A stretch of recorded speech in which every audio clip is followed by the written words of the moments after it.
Sa magandang umaga sa inyo lahat. Mula po dito sa Isabela Gihulngan National Road. Narito po kami at aming tinatunghayan ang pagbuga ng usok mula sa Mount Canlaon na ngayon ay nagkakaroon ng pagbuga, pagsirit pagbuga. Maaaring masakit ang tiyan ng Mount Canlaon.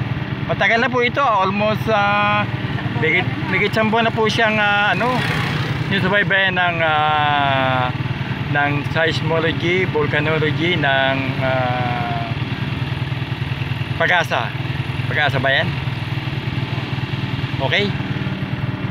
Pagmasdan ang pagbuga ng usok. Ano pa, okay. Yung puti, meron pa siya kulay brown na... Masyadong malakas ang usok niya. Malakas na malakas. Okay? Puti at saka brown. Masdan natin ang narito naman ang pag-deliver ng sugarcane papuntang Central. Yan po. Yan. Malaking pera po yun.